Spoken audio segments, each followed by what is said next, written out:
Hello everyone, আসসালামু আলাইকুম। আমি লিলিয়ান আর আপনারা দেখছেন লিলিয়ান কুকিং ইউএসএ। আজকের রেসিপি মিষ্টি কুমড়ো ভাজি। এই ভাজি আপনারা যারা মিষ্টি কুমড়া খেতে চান না তারাও যদি এই রেসিপি ট্রাই করেন আপনারা এটার ফ্যান হয়ে যাবেন। এটা অনেক মজার একটা রেসিপি। আমি যেভাবে রান্না করব সেভাবে যদি আপনারা এভাবে ভাজি করেন তাহলে দেখবেন এটার স্বাদ একদম অন্যরকম টেস্ট পাবেন। সবাই খেতে পারবে এটা। সো চলুন রান্না করা যাক। এখানে আমি মিষ্টি কুমড়ো দেখতে পাচ্ছেন কিরকম সাইজ করে কেটে নিয়েছি।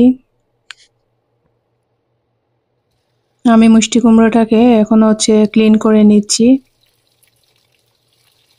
3-4 বার এটাকে আমি এরকম কষলে কষলে ধুয়ে নেব।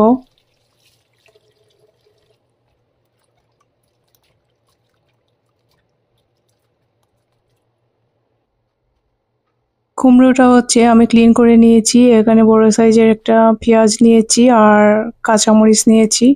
আপনারা যতটুকু ঝাল খাবেন ততটুকু পরিমাণ কাঁচামরিচ নেবেন। তো আমি একটু বেশি করে নিয়েছি। এখন আমি পেঁয়াজটাকে কুচি কুচি করে নিচ্ছি।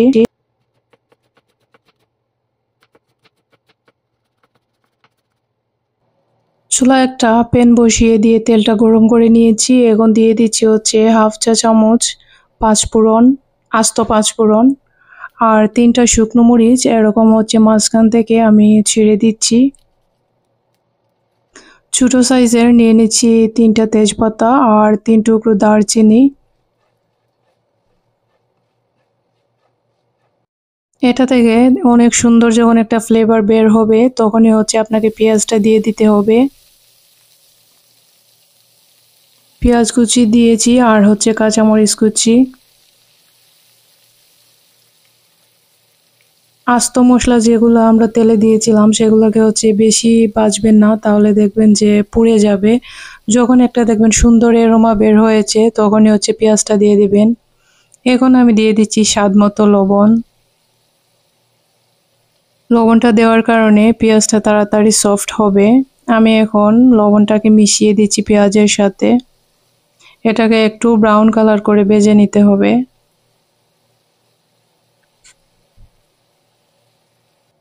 পেঁয়াজটা আমার ভাজা হয়ে গিয়েছে। এখন দিয়ে দিচ্ছি হলুদের গুঁড়া হাফ চা চামচ, ধনিয়ার গুঁড়া দিয়ে দিচ্ছি 1 চা চামচ।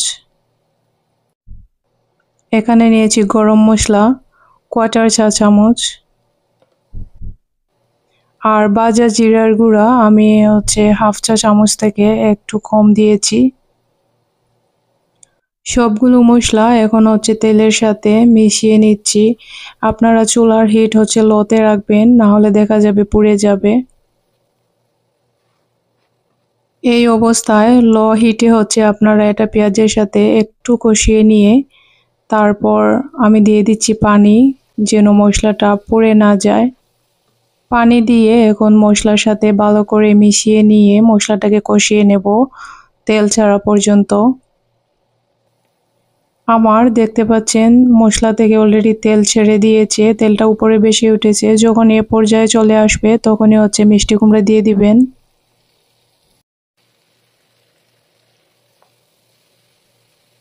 কুমড়ো দিয়ে এখন আমি মশলার সাথে এগুলোকে মিক্স করে নিচ্ছি সব দিক থেকে।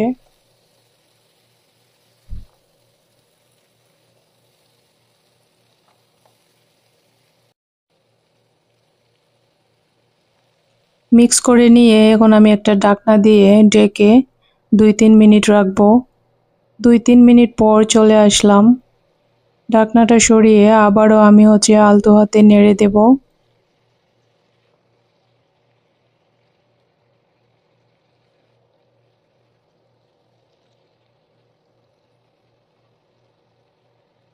নেড়ে দিয়ে আবারও ঢাকনা দিয়ে 2-3 মিনিটের জন্য রেখে দেব।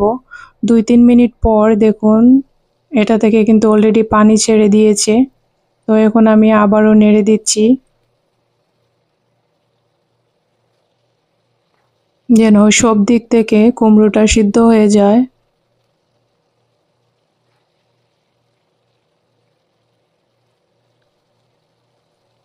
ঢাকনা দিয়ে আবারও ঢেকে দিয়ে আমি এটাকে রান্না করেছিলাম। দেখতে পাচ্ছেন এটা থেকে পানিটা এখন আস্তে আস্তে শুকিয়ে যাচ্ছে। তো এটা আপনারা আস্তে আস্তে নাড়বেন, না হয় দেখা যাবে এটা একদম গলে যাবে। আমার ভাজিটা হয়ে গিয়েছে, আমি এখন উপর থেকে দিয়ে দিচ্ছি ধনেপাতা কুচি।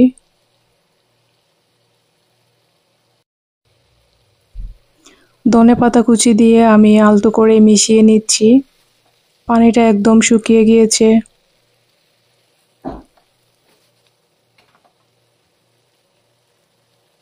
এখন আমি ঢাকনা দিয়ে ঢেকে চুলার উপরে 2 মিনিটের জন্য দমে রেখে দেব, এতে করে ধনিয়া পাতার ফ্লেভারটা ছড়িয়ে যাবে।